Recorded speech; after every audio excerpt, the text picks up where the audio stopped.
ಅನುಗ್ರಹವನ್ನು ನಾವು ಮರೆಯಲಿಕ್ಕೆ ಸಾಧ್ಯವಿಲ್ಲ. ಅಂಥ ಒಂದು ಈ ಬಾಲಕನಲ್ಲಿ ಅಂಥ ವಿಶೇಷ ಕಾರುಣ್ಯವನ್ನು ತೋರಿದ ಹರಿ ಗುರುಗಳನ್ನು ಪ್ರಥಮವಾಗಿ ಭಕ್ತಿಯಿಂದ ನಮಸ್ಕರಿಸ್ತಾ ಇದ್ದೇವೆ. ಅವರ ಅನುಗ್ರಹದಿಂದ 2 ವರ್ಷದ ಪರ್ಯಾಯ ಒಂದು ಹರಿ ಗುರುಗಳ ಅನುಗ್ರಹ, ಒಂದು ನಮಗಿಷ್ಟು ಆಯುಷ್ಯ ದೊರೆತದ್ದರಿಂದ 5ನೇ ಪರ್ಯಾಯ, ಅದು ಮುಖ್ಯ ಪ್ರಾಣ ಯಂತ್ರೋದ್ಧಾರ ಪ್ರಾಣದೇವರ ಸನ್ನಿಧಾನದಲ್ಲಿ ಸನ್ಯಾಸ ಸ್ವೀಕಾರ ಮಾಡೋದ್ರಿಂದ ಪ್ರಾಣದೇವರ ಅನುಗ್ರಹದಿಂದ ಇಷ್ಟು ಆಯುಷ್ಯ ದೊರೆತು ಆ ಮೂಲಕ ಇಂಥ ಒಂದು ಭಾಗ್ಯ ದೊರಕಿದೆ. ಎಲ್ಲ ಜನರ ಭಕ್ತರ ಅಭಿಮಾನಿಗಳ ಶುಭ ಹಾರೈಕೆ ಇದೆಲ್ಲವೂ ಸೇರಿ ಇಂಥ ಸುಯೋಗ ನಮಗೆ ದೊರಕಿದೆ. ಅದಕ್ಕಾಗಿ ಅಲ್ಲಿ ಗುರುಗಳಲ್ಲಿ ಭಕ್ತಿಪೂರ್ವಕ ನಮನವನ್ನು ಮಾಡಿ, ನಮ್ಮ ಗುರುಗಳು ನಮಗೆ ವಿಶ್ವಮಾನ್ಯರು ಗುರುಗಳು, ವಿದ್ಯಾಮಾನ್ಯರು ವಿದ್ಯಾಗುರುಗಳು, ಇಬ್ಬರು ವಿಶ್ವಮಾನ್ಯರು, ಒಬ್ಬರು ವಿದ್ಯಾಮಾನ್ಯರು. ನನಗೇನಾದರೂ ಮಾನ್ಯತೆ ದೊರಕಿದ್ದರೆ ಅದು ವಿದ್ಯಾಮಾನ್ಯರು ಮತ್ತು ವಿಶ್ವಮಾನ್ಯರು ಇಬ್ಬರ ಗುರುಗಳಿಂದಾಗಿ ನನಗೆ ಮಾನ್ಯತೆ ದೊರಕಿದೆ ಎಂದು ನಾವು ಭಾವಿಸ್ತಾ ಇದ್ದೇವೆ. ಅಂತಹ ಗುರುಗಳನ್ನು ಕೂಡ ಈ ಸಂದರ್ಭದಲ್ಲಿ ಸ್ಮರಿಸ್ತಾ, ನಮ್ಮ ಈ ಒಂದು ದಿನ ಯಾವ ದಿನದಲ್ಲಿ ಈ ಸರ್ವಜ್ಞ ಪೀಠವನ್ನು ಇರುವ ಸಂದರ್ಭ ಅಂದರೆ ಇದು ಮಧ್ವನವಮಿ ದಿನ. ಮಧ್ವಾಚಾರ್ಯರ ಪುಣ್ಯ ಸ್ಮರಣೆಯ ಈ ಪವಿತ್ರ ದಿನದಲ್ಲಿಯೇ ನಮಗೆ ಈ ಭಾಗ್ಯ ದೊರಕಿರುವುದು ಆಚಾರ್ಯ ಮಧ್ವರು ನಮ್ಮ ಮೇಲೆ ವಿಶೇಷ ಕರುಣೆ ತೋರಿದ್ದಾರೆ ಎಂದು ನಾನು ಭಾವಿಸಬೇಕಾಗಿದೆ. ನಮ್ಮ ಶ್ರೀಮದಾಚಾರ್ಯರು ಜಗತ್ತಿಗೆ ನೀಡಿದ ಸಂದೇಶ, ವಿಶ್ವ ಸಂದೇಶ ಅವರು ನೀಡಿದ್ದಾರೆ.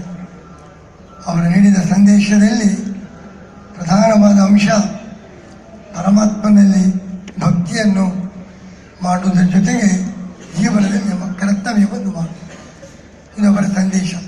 ಈ ಭಕ್ತಿ ಮತ್ತು ಮೋಕ್ಷ ಒಂದು ಜಾತಿಗೆ ಸೀಮಿತವಲ್ಲ, ಒಂದು ಗುಂಪಿಗೆ ಸೀಮಿತವಲ್ಲ.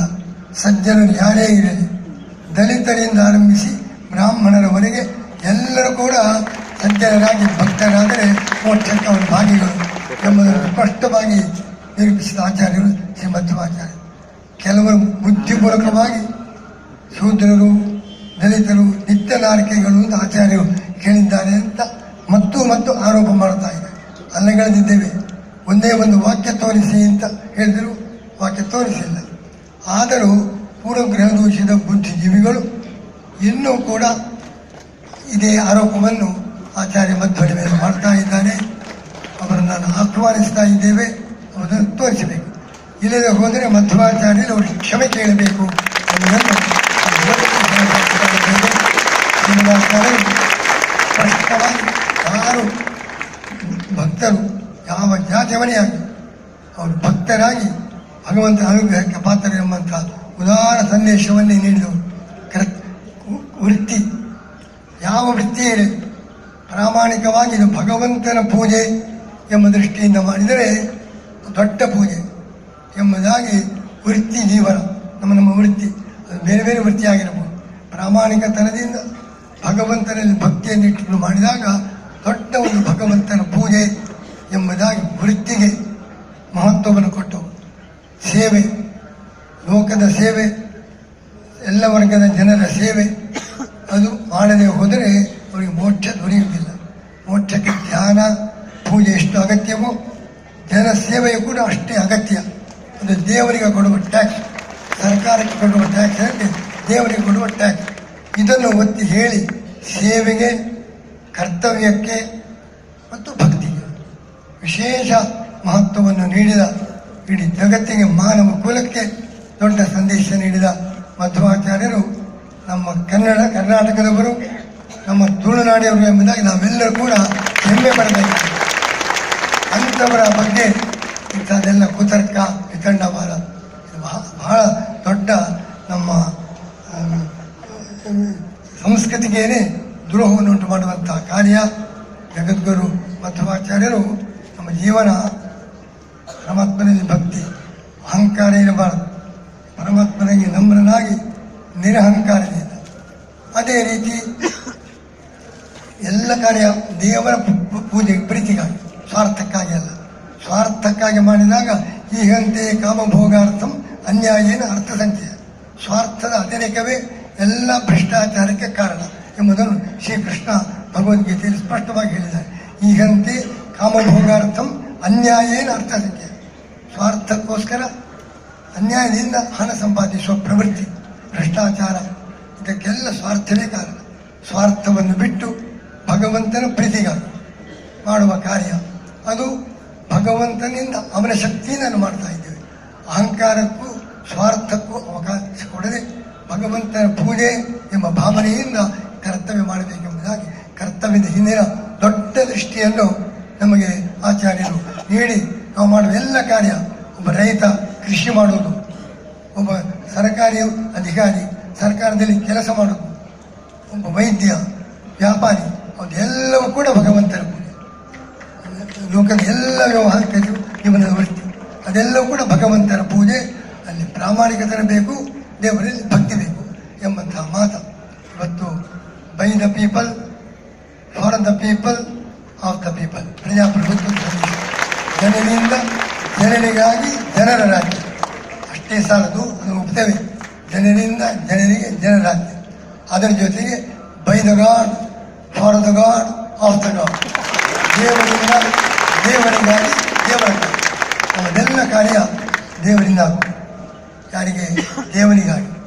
ಇದು ದೇವರ ಕಾರ್ಯ ಎಂಬುದಾಗಿ ಪ್ರಜಾಪ್ರಭುತ್ವದ ಜೊತೆಗೆ ಈ ದೇವಪ್ರಭುತ್ವವನ್ನು ಸೇರಿಸಿ ನಮ್ಮ ರಾಜ್ಯ ನಿಜವಾದ ರೀತಿಯಲ್ಲಿ ಪ್ರಜಾದೇವ ರಾಜ್ಯ ಆಗಬೇಕು ಅಂತ ಸಂದೇಶ ಜಗದ್ಗುರು ಮಧ್ವಾಚಾರ್ಯರ ಸಂದೇಶ.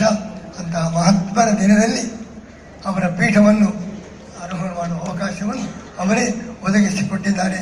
ಇದು ಚೆನ್ನಾಗಿ ಎಲ್ಲ ನಮ್ಮ ಜೊತೆಗಿದ್ದ ಎಲ್ಲ ಶ್ರೀಪಾದಂಗಳವರ ಪ್ರೀತಿ ಅಭಿಮಾನದ ಸಹಕಾರ, ನಿಮ್ಮೆಲ್ಲರ ಶುಭ ಹಾರೈಕೆ ಸಹಕಾರದಿಂದ ಆ 2 ವರ್ಷದ ಪರ್ಯಾಯ ಚೆನ್ನಾಗಿ ನಡೆಯಲಿ ಅಂತ ನಾನು ಪ್ರಾರ್ಥನೆ ಮಾಡ್ತಾ, ಈ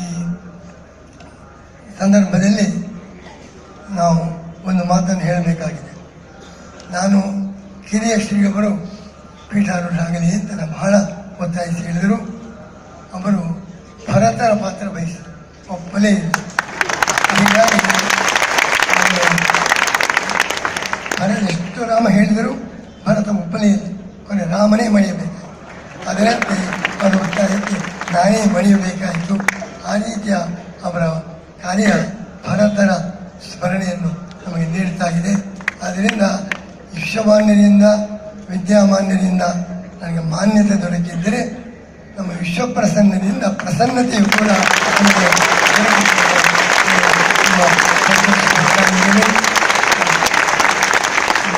ನಮ್ಮ 2 ವರ್ಷದ ಪರ್ಯಾಯ ಎಲ್ಲ ಅನೇಕ ಯೋಜನೆ ಈಗಾಗಲೇ ತಿಳಿಸಿದ್ದೇವೆ. ಪಾಚಕ ಕ್ಷೇತ್ರದಲ್ಲಿ ದೊಡ್ಡ ಶೈಕ್ಷಣಿಕ ಕೇಂದ್ರ, ಒಂದು ಎಲ್ಲ ಭಾಗದ ವಿದ್ಯಾರ್ಥಿಗಳಿಗೆ, ಬರೀ ಕರ್ನಾಟಕ ಅಲ್ಲ, ಕರ್ನಾಟಕ, ತಮಿಳುನಾಡು, ಆಂಧ್ರ ಎಲ್ಲ ಭಾಗದ ವಿದ್ಯಾರ್ಥಿಗಳಿಗಾಗಿ ವಸತಿ ವಿದ್ಯಾಲಯ, ಎಲ್ಲ ಥರದ ಶಿಕ್ಷಣ ದೊರಕುವ ಮಹತ್ವದ ಒಂದು, ಅದು ಎಷ್ಟರವರೆಗೆ ಸಾಧ್ಯ ಉಂಟು ಅಷ್ಟು ಮಾಡಿ ಒಂದು ಪೂರ್ತಿ ಆಗದಿದ್ದರೆ ಇದನ್ನು ವಿಶ್ವಪ್ರಸನ್ನರು ಮುಂದುವರಿಸ್ತಾರೆ.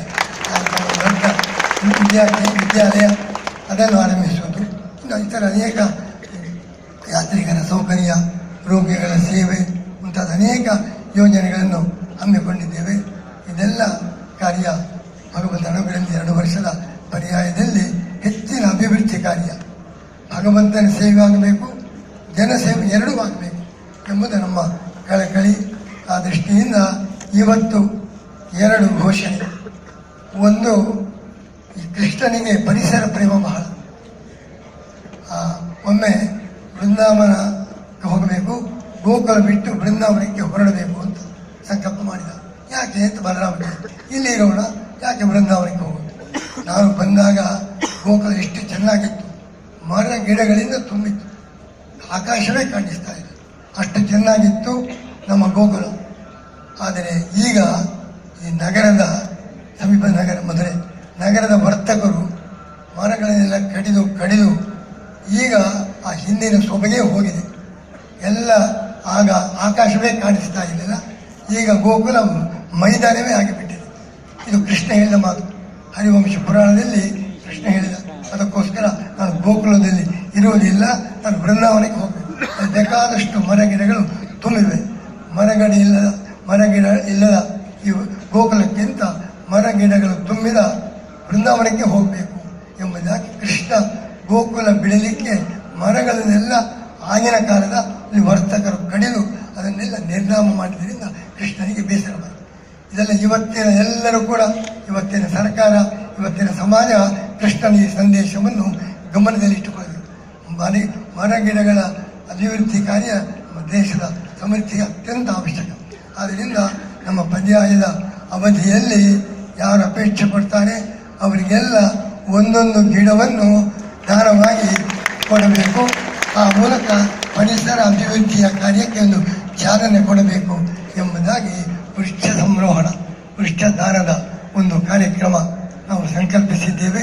ಯಾರು ಅಪೇಕ್ಷೆ ಪಡ್ತಾನೆ ಅವರಿಗೆ ಒಂದೊಂದು ಗಿಡ ಅದನ್ನು ಅವರು ಮನೆಯಲ್ಲಿಯೋ ಎಲ್ಲಿಯೋ ನೆಟ್ಟು ಅದನ್ನು ಬೆಳೆಸಬೇಕು. ಆ ರೀತಿಯ ಒಂದು ಕ್ರಾಂತಿ ಆಂದೋಲನ.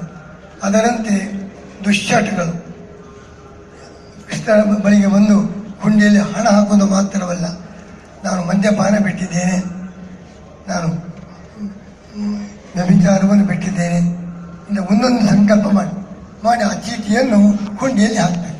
ದುರ್ವ್ಯಸನ ಮುಕ್ತಿಯ ಒಂದು ಹುಂಡಿ, ಆ ದೊಡ್ಡ ಹುಂಡಿ, ಆ ಹುಂಡಿಯಲ್ಲಿ ಅವನು ಏನು ತೋರ್ತದೋ ಕಾಶಿಯಲ್ಲಿ ಹೋಗಿ ನಾವು ಆ ತರಕಾರಿ ಬಿಟ್ಟಿದ್ದೇವೆ ಅಂತ ಮಾಡೋ ಬದಲು